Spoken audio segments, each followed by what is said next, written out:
Civitavecchia Harbor, May 1508.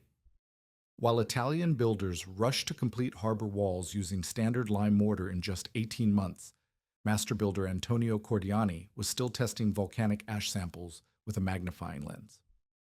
For the third week running, he rejected another expensive shipment. His fellow architects called it wasteful. They called him obsessed with meaningless Roman superstition. Cordiani demanded volcanic ash, specifically from Pozzuoli, 150 miles south, despite local alternatives costing one-third the price. He spent 54 months on construction, others finished in 18. His concrete required 280 kilograms of carefully sieved pozzolana, precisely slaked lime, and seawater collected at specific tidal depths. Total cost: 12 ducats per cubic meter versus 4 ducats for conventional methods. Then time became the ultimate judge. The devastating earthquake of 1703 struck with 6.2 magnitude force. Churches built with modern lime mortar collapsed entirely. Stone bridges using conventional techniques suffered catastrophic failure. But Cordiani's Roman concrete walls? They absorbed the seismic forces with minimal damage, hairline cracks actually sealing themselves within months.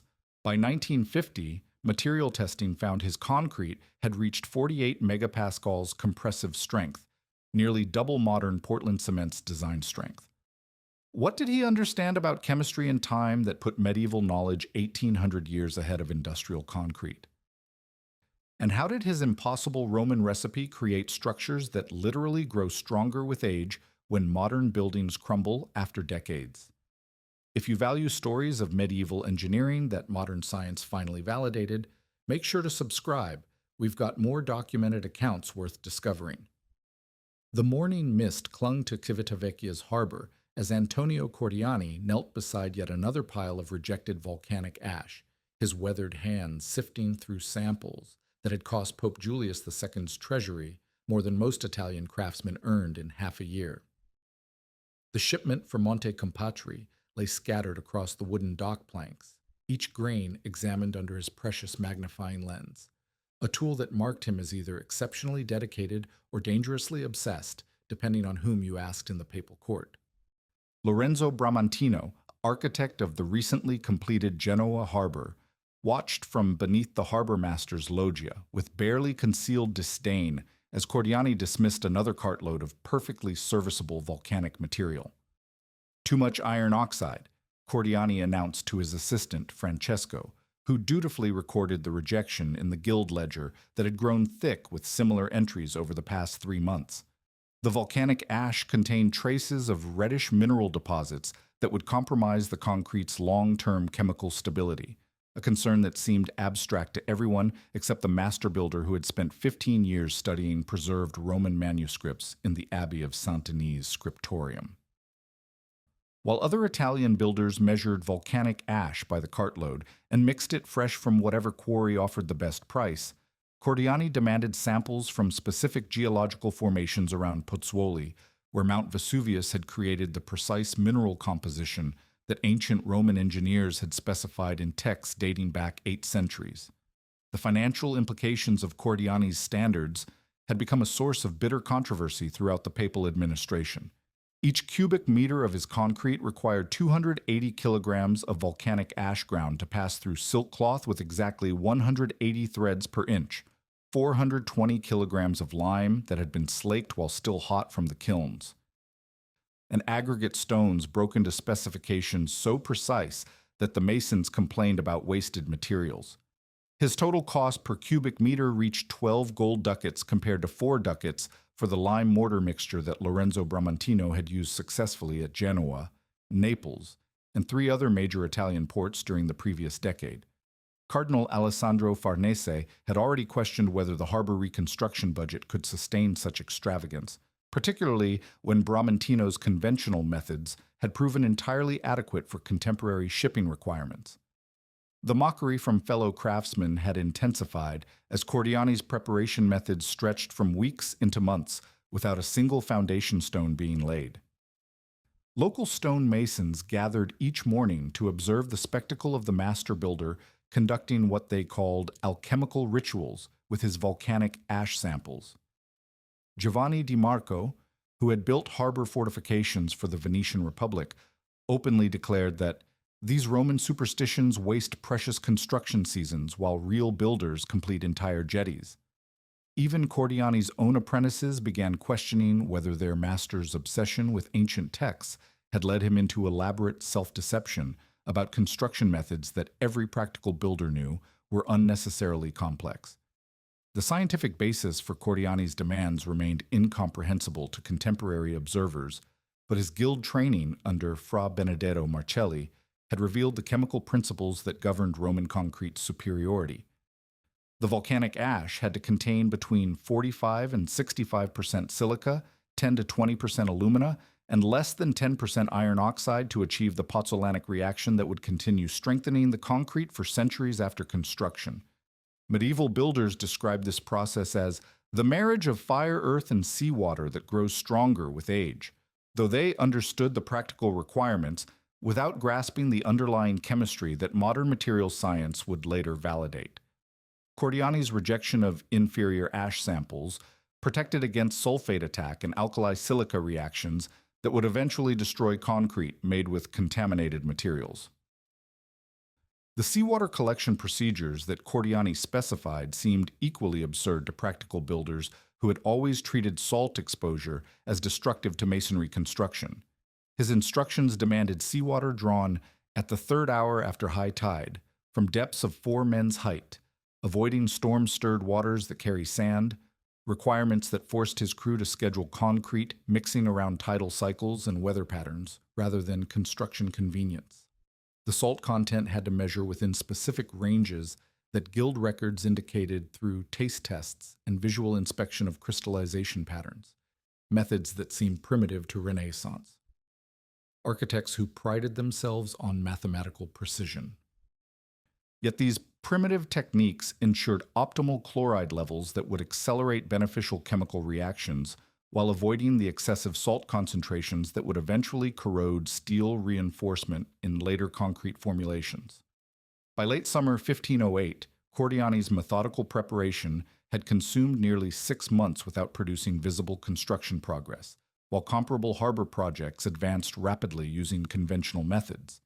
Bramantino's latest project at Brindisi had achieved structural completion in just 14 months, demonstrating the efficiency of proven lime mortar techniques that required no exotic materials or extended testing procedures. Papal accountants calculated that Cordiani's approach would extend construction timelines from 18 months to 54 months, tripling labor costs and delaying the harbor's strategic importance for Mediterranean shipping routes. The mounting pressure from church officials, rival architects, and his own guild members created an atmosphere where the master builder's reputation depended entirely on results that remained months away from any objective evaluation.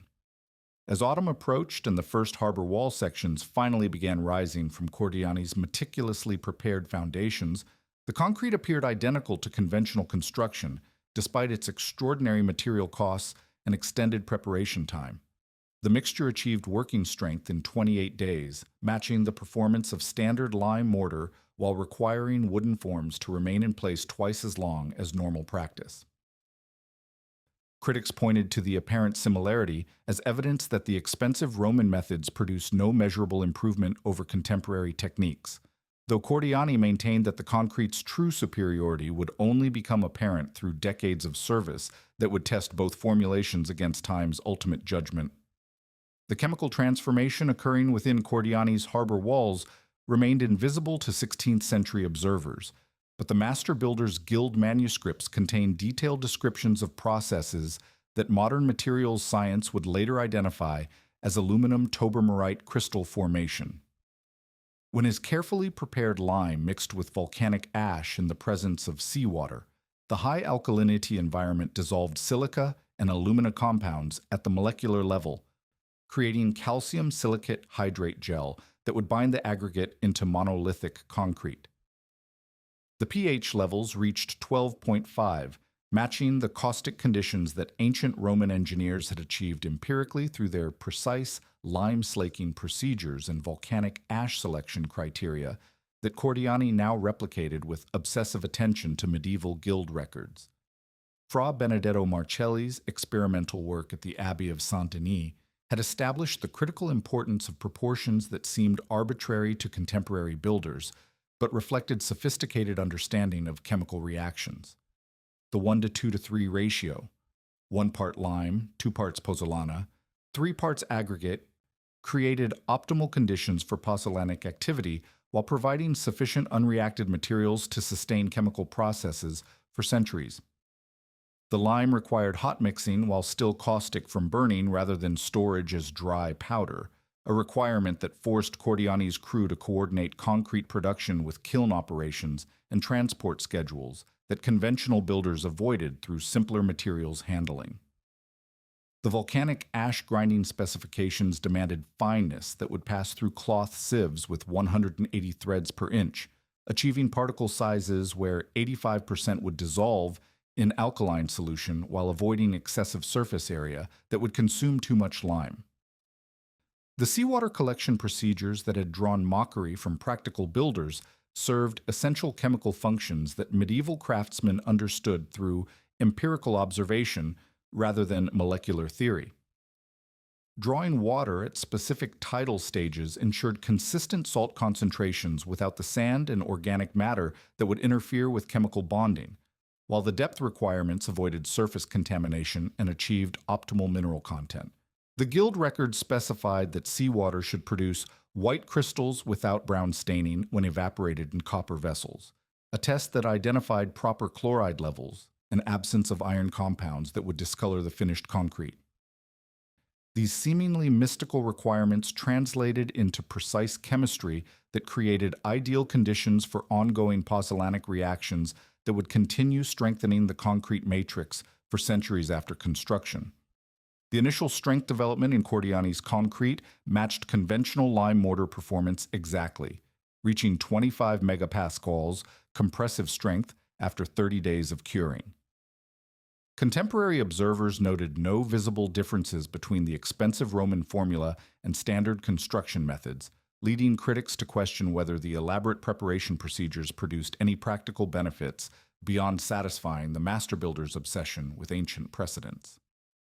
Lorenzo Bramantino's conventional harbor construction at nearby ports achieved identical structural performance using materials that cost one-third as much and required no specialized sourcing or extended testing procedures. Yet, beneath the surface, chemical processes were establishing molecular structures that would fundamentally distinguish Roman concrete from all contemporary alternatives. The ongoing pozzolanic reactions that medieval builders described as the strengthening power of Neptune's blessing involved continuous interaction between seawater and unreacted lime particles embedded throughout the concrete matrix. As seawater infiltrated through microscopic porosity, it dissolved additional silica and alumina from volcanic ash grains while reacting with lime to form new calcium silicate hydrate compounds that filled voids and actually healed small cracks. This process contradicted fundamental assumptions of contemporary masonry practice, which treated salt exposure as inevitably destructive to lime-based construction. Medieval guild knowledge preserved empirical observations that controlled seawater infiltration strengthened rather than weakened properly formulated concrete, though the chemical mechanisms remained beyond 16th century understanding. The testing procedures that Cordiani implemented reflected quality control methods that modern concrete practice rarely matches in thoroughness or systematic documentation. Each concrete batch required preparation of test cylinders that were evaluated after 7, 28, and 90 days to ensure proper strength development and chemical reaction progress. The master builder maintained detailed records correlating ash source characteristics, grinding fineness measurements, lime preparation methods, and seawater collection details with resulting concrete performance, creating a database that connected specific material properties with structural outcomes. Failed batches that didn't meet strength or durability standards were rejected for structural use and recycled as non-structural fill rather than compromising the finished harbor walls. The microstructural development within Roman concrete created binding compounds that didn't exist in conventional lime mortar construction, though medieval builders recognized these differences through practical observation rather than scientific analysis. Aluminum tobermorite crystals formed slowly over months and years, creating dense crystalline networks that increased concrete strength and reduced permeability, even as conventional masonry suffered deterioration from salt exposure and weathering. The volcanic ash contributed reactive compounds that remained available for chemical reaction decades after initial construction, sustaining ongoing strength development that would eventually produce concrete stronger than most modern formulations. By 1510, as Civitavecchia's harbor walls approached completion, the Roman formula concrete had passed all medieval quality control tests, while exhibiting characteristics that distinguished it from contemporary construction methods. The structures averaged 3.2 meters thickness, where 2 meters sufficed for typical harbor construction, reflecting the medieval masters' understanding that they were building for permanent rather than temporary service. Guild traditions spoke of Roman structures lasting until the world's end, and Cordiani's application of preserved knowledge aimed to achieve similar permanence through chemical processes that would continue improving the concrete long after his lifetime. The completed harbor walls stood as monuments to medieval knowledge preservation, their Roman formula concrete beginning a centuries-long process of chemical evolution that would eventually validate every aspect of Cordiani's expensive, time-consuming methods. While contemporary observers saw only marginally different construction that cost 3 times as much as conventional alternatives, the molecular-level transformations occurring within the concrete matrix were establishing superiority that would become undeniable once sufficient time had passed to test both formulations against the ultimate judge of structural durability.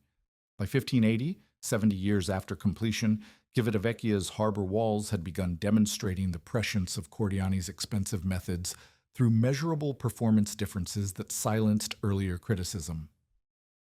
Core samples extracted by Giovanni Battista Sangallo revealed compressive strength had increased to 38 megapascals, surpassing the original design specifications, while conventional lime mortar structures throughout Italian ports showed progressive deterioration from salt crystallization and tidal erosion. Genoa's efficiently constructed harbor, completed in just 2 years using Bramantino's proven methods, required extensive repairs by this date as seawater had dissolved lime binders and opened structural cracks that allowed accelerating damage with each tidal cycle. The contrast became undeniable during systematic surveys conducted by Marco Venier for the Venetian Republic's harbor engineering assessments in the 1580s. His documentation revealed that conventional lime mortar structures averaging 40 to 50 years of age showed compressive strength degradation to 8 to 12 megapascals, with extensive spalling where aggregate stones had loosened as binding compounds dissolved. Surface analysis using primitive magnification, available to Renaissance natural philosophers, showed increased porosity and visible salt crystallization throughout conventional masonry, while Roman formula concrete exhibited denser surface characteristics and self-healing properties where small cracks had sealed themselves through ongoing chemical reactions. The devastating earthquake of 1703 provided an unintended structural experiment that validated medieval guild knowledge under conditions no contemporary engineer had anticipated. Seismic forces measuring an estimated 6.2 magnitude struck the central Italian coast, with sufficient intensity to collapse churches built during the 1600s using standard lime mortar construction. Stone bridges constructed with conventional techniques suffered catastrophic failure as masonry joints separated completely under lateral loading, while newer harbor installations throughout the region sustained damage requiring complete reconstruction. Contemporary accounts describe widespread structural collapse that demonstrated the vulnerability of lime mortar construction to dynamic loading conditions. Yet Civitavecchia's Roman formula harbor walls absorbed the seismic forces with minimal surface cracking and no structural compromise, exhibiting resilience that astounded engineers who had assumed all masonry construction would fail under such severe ground motion. The thick monolithic concrete distributed earthquake forces through the entire structural mass rather than concentrating stress at mortar joints, while the ongoing chemical processes that had strengthened the concrete matrix over 2 centuries created a material more resistant to seismic damage than fresh construction. Hairline cracks that did develop sealed themselves within months as unreacted lime and volcanic ash continued forming new binding compounds that filled the fissures with crystalline formations stronger than the surrounding concrete. Military validation arrived during the War of Spanish Succession when naval bombardment tested various Mediterranean harbor fortifications under combat conditions that revealed fundamental differences between construction methods. Contemporary siege accounts describe the effectiveness of different fortification designs when subjected to naval artillery that could penetrate conventional masonry through concentrated impact forces. Newer harbor defenses built with standard lime mortar techniques suffered catastrophic damage from cannon strikes, with stone blocks shattering under impact and mortar joints failing completely as the binding material proved inadequate for absorbing sudden mechanical loading. The Roman formula structures demonstrated remarkable resilience under artillery bombardment, absorbing cannon strikes that would have destroyed conventional construction through their ability to distribute impact forces throughout the monolithic concrete matrix. Damage that did occur remained shallow surface spalling rather than structural penetration, while the thick walls, designed according to medieval guild specifications, provided sufficient mass to dissipate kinetic energy from projectile impacts. Military engineers noted that ancient construction methods had created fortifications superior to contemporary defensive architecture, though they lacked understanding of the chemical principles that made Roman concrete inherently more resistant to violent mechanical forces.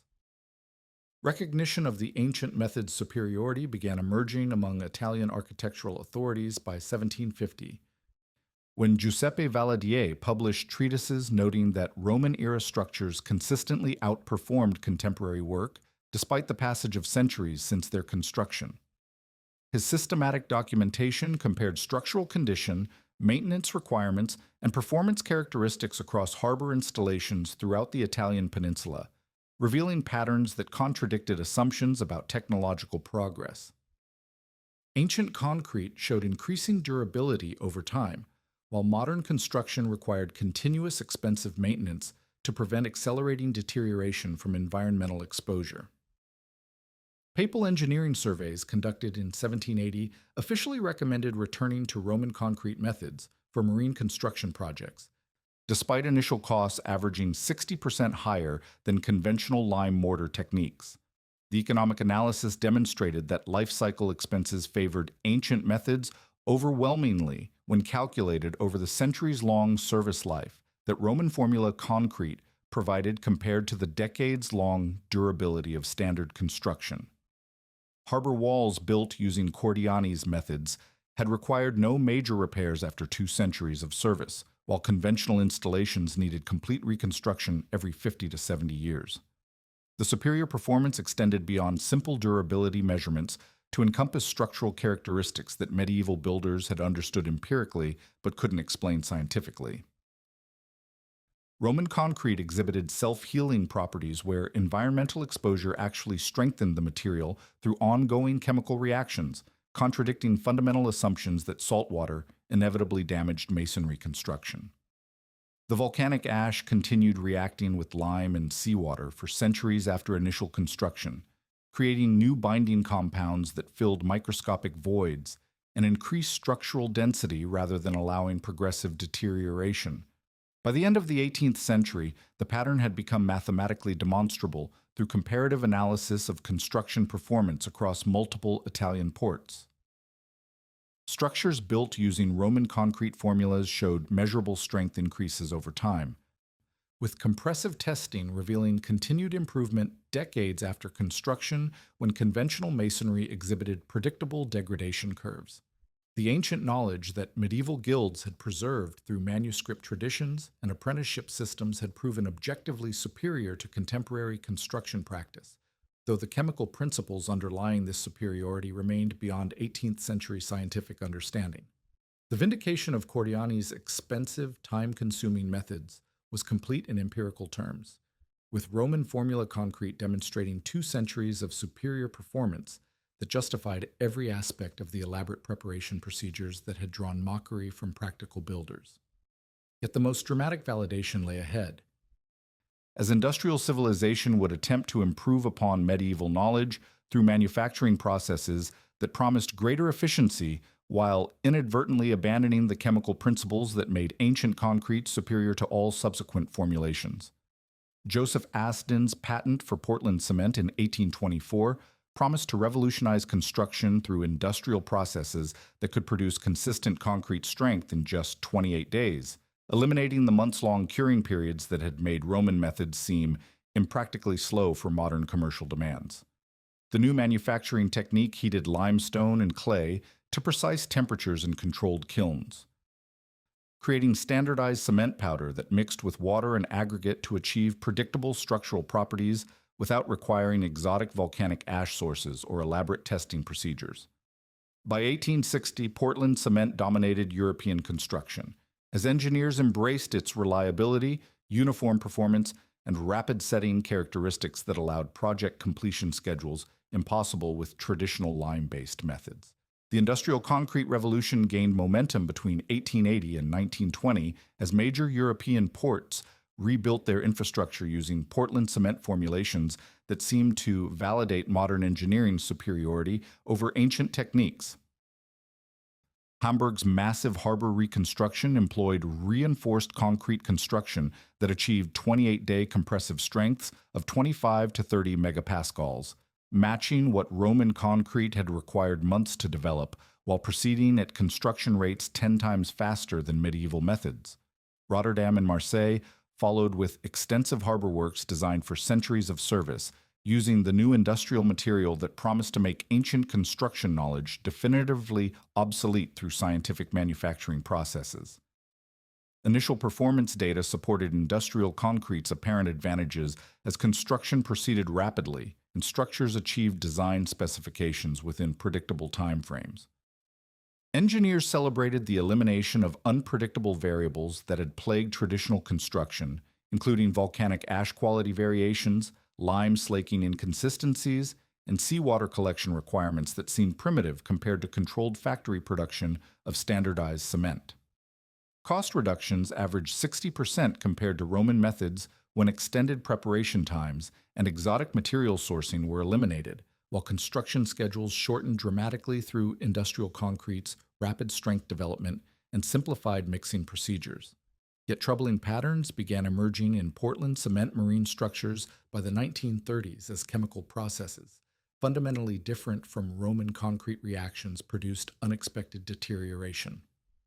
Hamburg's harbor walls, just 40 years after construction, exhibited extensive cracking and spalling where chloride penetration had progressed several centimeters into the concrete matrix, initiating corrosion of steel reinforcement that created expansive forces sufficient to fracture the surrounding material.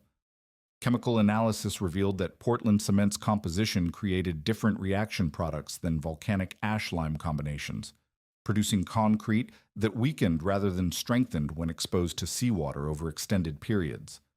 Rotterdam's piers required major structural repairs after only 25 years of marine service, as alkali-silica reactions between Portland cement and aggregate materials created internal expansion that cracked concrete from within, while sulfate attack from seawater dissolved calcium compounds essential to structural integrity. The industrial processes that had promised superior consistency were producing concrete with fundamental chemical vulnerabilities that Roman methods had avoided through volcanic ash selection and seawater mixing procedures that modern engineering had dismissed as unnecessary complications. Service life data showed industrial concrete averaging 60 to 80 years before structural replacement became necessary, dramatically shorter than the centuries-long durability that ancient methods had demonstrated. World War II bombing campaigns provided comprehensive documentation of structural performance under extreme loading conditions that revealed startling differences between construction methods separated by centuries. Allied bombing of Italian ports in 1943 and 1944 created detailed records of blast resistance across various concrete formulations as military engineers assessed damage patterns for strategic planning purposes. German engineering reports discovered in captured documents specifically noted the superior performance of ancient harbor structures under explosive loading, with Wehrmacht engineers recommending study of Roman concrete methods for bunker construction applications. Civitavecchia's harbor walls, now over 4 centuries old, survived direct bomb impacts that completely destroyed newer reinforced concrete installations built during the industrial concrete era. The monolithic Roman formula construction absorbed blast forces through the entire structural mass, while industrial concrete with steel reinforcement suffered catastrophic failure when explosive forces separated the two materials that expanded differently under thermal loading. Military analysis concluded that ancient construction techniques had created inherently more resistant structures than modern engineering, despite the availability of steel reinforcement and industrial manufacturing processes. Post-war systematic engineering surveys revealed the scope of industrial concrete's limitations as European harbors built with Portland cement between 1880 and 1920 required complete reconstruction within decades of original construction. Material testing showed average service life of 75 years maximum before structural integrity declined below acceptable safety margins, while Roman formula structures continued demonstrating measurable strength increases after centuries of environmental exposure. The economic implications became unavoidable as replacement costs for industrial concrete infrastructure exceeded the total investment in ancient construction methods that remained serviceable after 15 centuries. Chemical detective work beginning in the 1960s employed advanced analytical techniques to investigate why ancient concrete outperformed industrial formulations that had been designed using scientific principles rather than empirical traditions. X-ray crystallography revealed aluminum tobramorite and other rare crystalline phases within Roman concrete that didn't form in Portland cement reactions, while electron microscopy showed microstructural differences that explained the ancient material's superior durability characteristics. Medieval builders' seemingly primitive volcanic ash selection had created chemical conditions that industrial processes couldn't replicate despite sophisticated manufacturing controls. The uncomfortable economic reality confronting the construction industry by 1980 demonstrated that modern concrete required major repairs every 25 to 30 years, with complete replacement necessary after 75 to 100 years of service. Roman formula structures still serviceable after over 14 centuries represented dramatically lower lifetime costs despite higher initial construction expenses, while the knowledge required to replicate ancient methods had been largely abandoned during the Industrial Revolution. Medieval guild records preserved the practical procedures, but few contemporary engineers understood the scientific principles that made traditional practices superior to industrial alternatives. Materials scientists studying concrete durability found that industrial processes had optimized for rapid strength development and construction convenience, while inadvertently eliminating the chemical reactions that provided long-term structural improvement. Portland cement concrete typically degraded to 15 to 20 megapascals compressive strength after 50 years of marine exposure, while Roman formula concrete from structures like Civitavecchia tested at over 45 megapascals after 4 centuries of service. The ancient methods achieved twice the final strength with 3 times longer service life, demonstrating that medieval knowledge had been objectively superior to industrial replacements designed through 20th century engineering principles. The breakthrough research published by University of California, Berkeley materials scientists in 2017 provided definitive explanation for Roman concrete's superiority through analytical techniques that would have seemed miraculous to Antonio Cordiani, yet validated every aspect of his medieval guild training. Synchrotron X-ray microtomography and hot-stage environmental scanning electron microscopy mapped the exact chemical processes that volcanic ash-lime seawater reactions had sustained for centuries, revealing aluminum tobramorite crystal formation that continued creating new binding compounds throughout the concrete matrix long after initial construction. The medieval builders' empirical knowledge had harnessed molecular-level chemistry that industrial processes had inadvertently abandoned in pursuit of rapid strength development and manufacturing standardization. Quantitative analysis confirmed what guild records had preserved through apprenticeship traditions spanning centuries as Roman formula concrete from structures like the Pantheon, completed in 128 CE, tested at over 50 megapascals compressive strength after 19 centuries of service. The ancient material had grown stronger rather than weaker with age, achieving nearly double the structural capacity of fresh Portland cement concrete, while demonstrating self-healing properties that contradicted fundamental assumptions about masonry deterioration. Meanwhile, industrial concrete typically degraded to 15 to 20 megapascals after 50 years of marine exposure, with service life averaging 75 to 100 years before replacement became necessary. Contemporary engineers began actively researching replication of Roman concrete methods, as the economic implications became undeniable through life cycle cost analysis that favored ancient techniques despite higher initial construction expenses. The United States Department of Energy funded comprehensive studies on volcanic ash concrete applications for nuclear waste storage facilities that required structural integrity for thousands of years, recognizing that industrial concrete's century-long service life was inadequate for containing radioactive materials. Italian engineers successfully applied Roman formula concrete to new harbor extensions at Brindisi and Bari, with initial results confirming predicted strength development as 18-month-old concrete tested stronger than fresh Portland cement formulations. The validation extended beyond simple performance measurements to encompass recognition that medieval guild knowledge had represented systematically developed materials science rather than primitive construction traditions. Professional engineering societies published papers crediting medieval craftsmen with maintaining sophisticated understanding through apprenticeship systems that preserved chemical principles across centuries when formal scientific institutions didn't exist.